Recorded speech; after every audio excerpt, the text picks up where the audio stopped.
Today I'm making a very popular sweet dish, Besan Ladoo. I will give you all the tips and tricks and detailed instructions to make sure you can recreate this dish and make a perfect Besan Ladoo that your family and friends will absolutely love.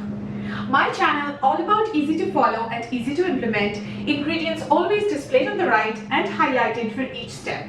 If you like my channel, please do subscribe, share and like. So come, follow along and cook with me. For the Besan Ladoo, first we are going to make what we call tagar. This, the closest word that I can think of is a powdered sugar, but do not use the store-bought powdered sugar because this just won't give the same texture and to the ladoos. So we need to make the tagar for the ladoos to have that kind of really nice grainy texture.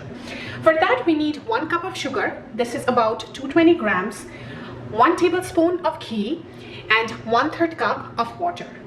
So the proportion in Besan Ladoo will be 2 cups of besan, 1 cup of sugar and 1/2 to 3/4 cup of ghee. So it's very important to keep these proportions correct so your ladoos become grainy and they really bind well together.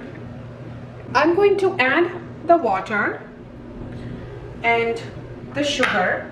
This is raw sugar that I have taken, and we will mix this and continue stirring this at a medium flame till the sugar gets completely dissolved.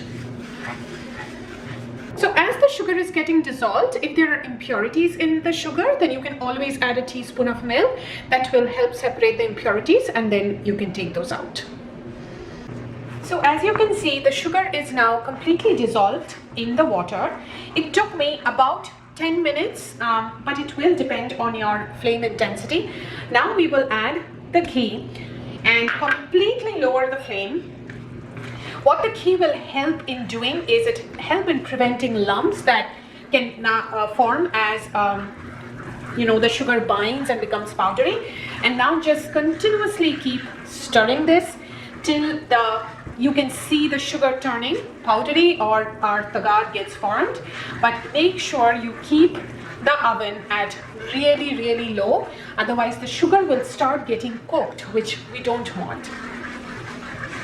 It's been another 2 minutes and you can see that the sugar has thickened up a lot. One quick tip to figure out that if this is done is take a little bit of water in a bowl and add just a drop in the bowl. If it gets dissolved, that it means then it's not done, and I will show you how I'm able to say that this is done. So it didn't get dissolved and it kind of became a little bit crystallized. So now the sugar syrup is done. So completely turn off the flame and keep stirring this continuously till we can see the sugar becoming powdery and our tagar gets formed. I wanted to show you that as I'm stirring, you can see how the texture is changing. So make sure you keep stirring this continuously and you will see the texture eventually becoming powdery. So as you can see that now our tagar is done. It took me about another 6 minutes to get to this consistency. The time is just a guideline for you, so because it will vary depending on your flame intensity. So if you see some lumps in the tagar, there's nothing to worry about. So with the ladle, you can just gently push this and get rid of the lumps. And then also, if you want, you can always pass this through a sieve so that your lumps don't get in the ladoo mixture. So our tagar is now ready. We will set this aside and start roasting our besan for the ladoo. First, we are going to roast some cashews. So here I have 1 tablespoon of ghee and 4 to 5 tablespoons of cashews that I have chopped. If you want, you can add pistachios or other dry fruits as well. I'm just choosing to add cashews. I will add the ghee and wait for the ghee to melt before adding the cashews. Now I will add the cashews and we will roast the cashews for about 3 to 4 minutes. It's been 4 minutes. Now we will set aside the cashews. Here I have 2 cups of coarse gram flour or ladoo besan. This comes to about 240 grams. For this recipe, it's preferable if you can use the coarse gram flour because it gives a nice grainy texture to the ladoos. However, if you only have 5 gram flour and want to make besan ladoo, then go right ahead. Here I have a 1/4 cup of ghee and another 1/4 cup of ghee. The reason I have split the ghee into 2 separate containers is I'm going to add the ghee at different points of time as we are roasting the besan, and I will tell you the reason as we go along. So this in total comes to about 1/2 cup, 50% each. So now let's go ahead and start roasting the besan. In the same pan in which we had roasted the cashews, there is, you can see, some leftover ghee. So we are going to reuse that, and to that I'm adding a 1/4 cup of ghee and wait for the ghee to melt before adding the besan. Now I will add the besan. So the reason I did not add all of the ghee right at the beginning is it gets very hard to roast the besan properly if you add all of the ghee right at the beginning.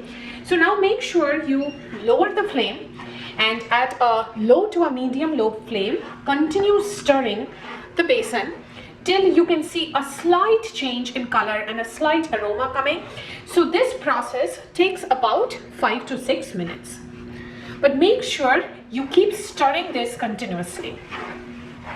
It's been 6 minutes and I'm getting a very slight aroma from the besan. So it's been roasted well. Now we will add the rest of the ghee and at a low to medium low flame, continue to keep stirring it till this develops into a kind of a mass. It will take between another 20 to 25 minutes to get to that point.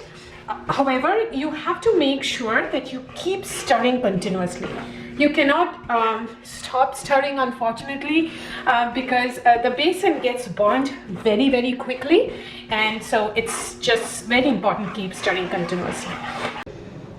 It's been another 25 minutes and I'm getting a really nice aroma from the besan, and you can see it's really thickened up and the color has changed. So our besan is now completely roasted. So what we will do is we will set this aside in a different container. So now I have taken a separate container and I will transfer the roasted besan in that container. So I have transferred the roasted besan in this container and we will let this completely come down to room temperature. Do not add the tagar before the besan cools down, because what will happen is if you add tagar to the hot besan, then the sugar will melt and the ladoos will not bind. So we will wait for this to come to room temperature. So now our roasted besan has now come down to room temperature. You can see how thickened up this has become. To this we will add the roasted cashews and add the tagar that we made before. So add all of that, and now we are going to mix this well together. So we are going to just go ahead and mix this really well together and then make our ladoos. So I have mixed all of this really well. Now we will go ahead and make our ladoo. So you can make it in whichever size you want. So just in this way, like I'm doing.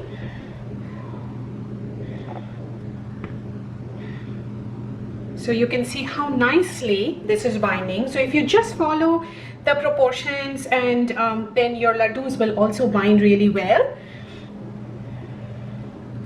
Just want to show you so you can see how nice grainy texture these ladoos are. So we will go ahead and make the rest of the ladoos. So for one of the ladoos, I just wanted to show you how the inside is, how nice and grainy. So you can see the outside is really nicely smooth, and here you can see the inside is really nice and grainy. So our besan ladoos are completely ready. I have also garnished them with some silver foil and pistachios. If you look at this looks no less than store-bought ones, and trust me, it tastes even more delicious.